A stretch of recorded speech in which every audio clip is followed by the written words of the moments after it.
사람은 과연 뭘로 다시 일어설 수 있을까요?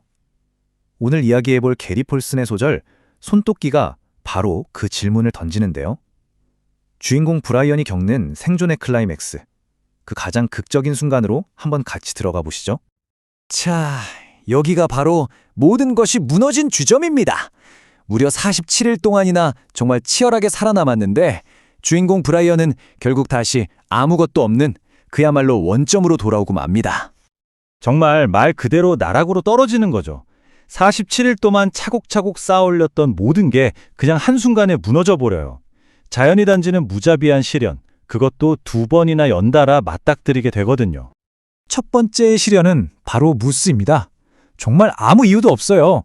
갑자기 나타난 무스한테 그야말로 속수무책으로 당하는데요. 갈비뼈는 부러지고 온몸이 만신창이가 된 채로 브라이언은 그저 이 상황이 말도 안 된다, 미친 짓이다 라고 생각할 뿐이었죠. 그런데 간신히 정신을 차리기도 전에 이번엔 토네이도가 덮칩니다. 와, 정말 엎친 데 덮친 격이죠. 힘들게 지었던 은신처, 하나뿐인 도구들, 그리고 무엇보다 생명줄 같았던 그 불씨까지 모든 걸 앗아가 버립니다. 그런데 바로 이 지점에서 정말 중요한 변화가 보입니다. 예전의 브라이언이었다면 여기서 그냥 무너졌을지도 몰라요. 하지만 지금의 브라이언은 달랐습니다. 절망하는 대신에 그의 마음속에서 오히려 어떤 불굴의 의지 같은 게 타오르기 시작한 거죠. 참 아이러니하죠? 모든 걸 앗아간 그 토네이도가 브라이언에게 정말 생각지도 못한 선물을 하나 남겨놓고 갔거든요. 바로 자기가 떠나왔던 그 세상과 연결될 수 있는 아주 작은 희망의 불씨였습니다. 바로 이 장면, 물 위로 빼꼼히 고개를 내민 비행기 꼬리입니다. 이게 그냥 단순한 잔해가 아니었어요. 어떻게 보면 추락의 상징, 절망의 상징이지만 동시에 모든 걸 바꿀 수 있는 그 생존 가방이 들어있는 희망의 등대이기도 했던 거죠. 생각해보세요. 그 가방 안에는 식량, 성냥, 진짜 제대로 된 도구들이 있을 거잖아요? 브라이언한테는 그야말로 상상도 못할 보물이나 다름없었습니다. 이제 이 가방을 손에 넣는 게 그의 유일하고도 가장 절박한 목표가 된 겁니다. 자, 그럼 이제 다음 단계로 넘어가 볼까요? 근데 이 희망이라는 게 그렇게 쉽게 손에 잡히질 않죠. 이 가방을 꺼내는 과정 자체가 완전히 달라진 새로운 브라이언에게 주어진 마지막 관문, 최종 시험대 같은 거였어요. 가방까지 가는 길이 정말 만만치가 않습니다.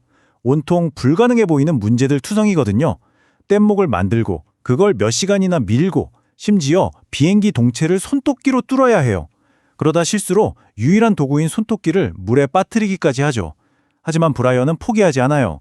그동안 정말 온몸으로 부딪히며 배운 그 인내심과 지혜로 이 문제들을 하나씩 풀어나갑니다. 이 장면이 정말 모든 걸 말해주죠. 손톱기는 이제 그냥 도구가 아니에요. 불을 피우고 무기를 만들고 지난 47일간의 모든 투쟁이 담겨있는 말 그대로 브라이언의 분신과도 같은 존재가 된 겁니다. 손톱기가 없으면 브라이언도 없는 거나 마찬가지였어요. 그래서 어떻게 했을까요? 당연히 되찾아야죠. 망설일 틈도 없습니다. 자기 자신의 일부를 되찾기 위해서 그 차갑고 어두운 물속으로 몇 번이고 뛰어들어요.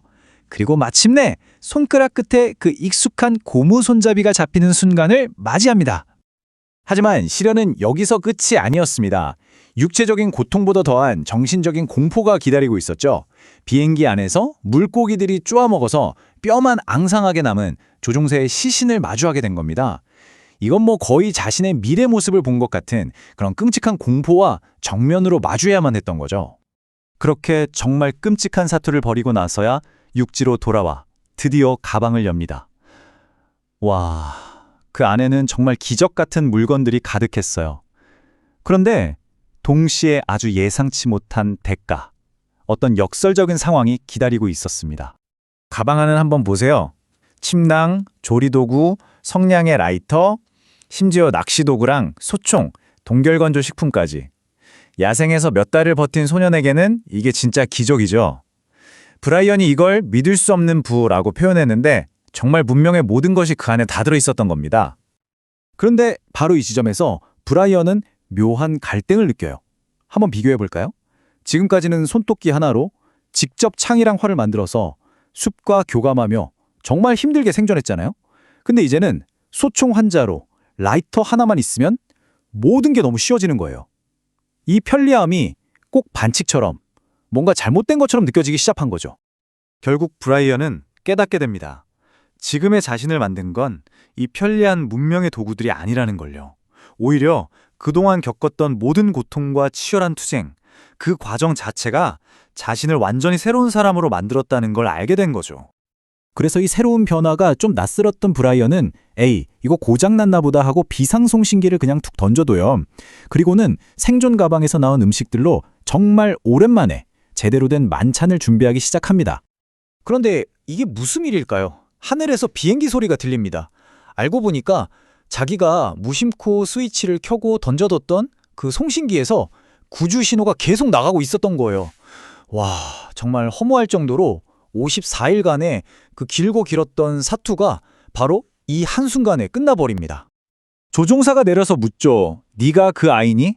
브라이언의 첫 마디가 뭔지 아세요? 살려주세요가 아니었어요. 자기가 끓이던 스튜를 가리키면서 이렇게 말합니다. 제 이름은 브라이언 로빈슨이에요. 뭐 좀 드실래요? 이건 더 이상 구조를 기다리던 소년의 말이 아니죠. 스스로 먹을 것을 책임지는 생존자의 말이었습니다. 물론 겉모습은 많이 변했습니다. 체중이 무려 17%나 줄었으니까요. 하지만 그의 내면은 야생에서의 경험이 그를 완전히 다른 사람으로 만들어 놓았습니다. 그리고 그 변화는 평생 가는 영구적인 것이었죠. 어떻게 변했냐면요. 주변의 모든 것을 엄청나게 세심하게 관찰하게 됐고요. 음식에 대한 감사함은 평생 잊지 못하게 됐죠. 말수는 줄었지만 생각은 훨씬 깊어졌습니다. 호수에서의 기억은 악몽이 아니라 그냥 자기 자신의 일부가 됐고요. 결국 야생은 브라이언의 목숨을 거의 앗아갈 뻔했지만 오히려 그에게 새로운 삶을 선물한 셈입니다. 자, 이 이야기가 우리에게 던지는 질문이 참 흥미롭지 않나요? 야생은 그를 죽일 뻔했지만 반대로 문명의 편리함은 그를 어딘가 불편하게 만들었잖아요. 과연 진짜 생존이라는 게 뭘까요? 단순히 살아남는 것일까요? 아니면 그 과정에서 변화하고 성장하는 것일까요? 이 질문을 끝으로 오늘 이야기는 여기서 마치겠습니다.